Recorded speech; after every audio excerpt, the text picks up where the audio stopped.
Hello, my name is Daniel, and this is the asynchronous exercise number one, negotiation part one.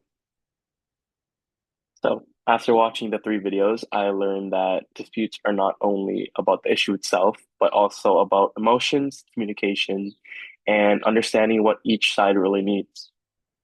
So, in the video of the two women, it taught me that emotions play a major role in resolving disputes. So, even when the disagreement seems superficial on the surface, people are not only reacting to the issue itself, but also to feeling like ignored, disrespected, or unfairly treated. So often people want to feel heard and understood before they can move towards a solution. So what stood out to me was that resolving the conflict required more than arguing over facts.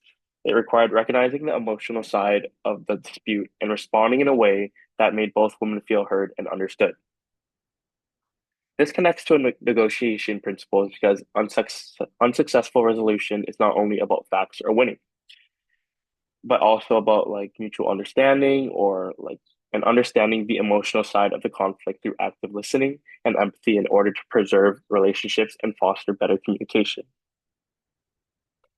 And for the naval ship video, I learned the importance of communication and avoiding assumptions during negotiations.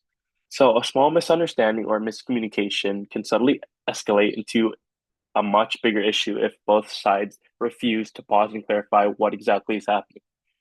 So in the video, the ship refused to change course because they believed the other side should move.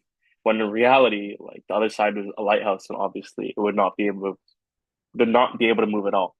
So the situation could have been avoided if both sides demonstrated clear communication and took steps to clarify the situation before jumping to conclusions and making demands.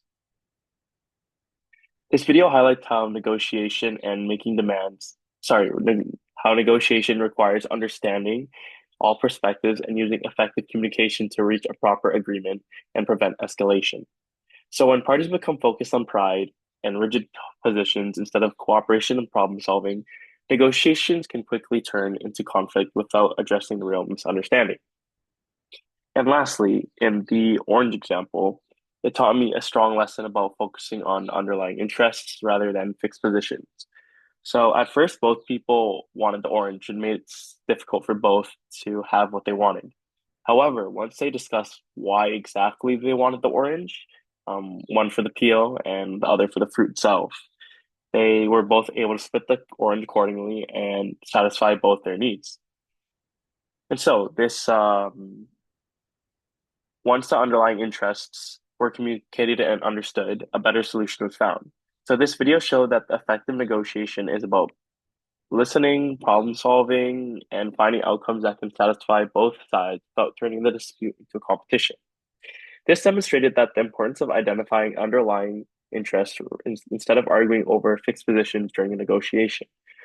So overall, the video showed me that good dispute resolution depends on emotion, communication, and uncovering underlying interests. Negotiation is not just about compromise, but about finding the real issue and creating a mutually acceptable resolution.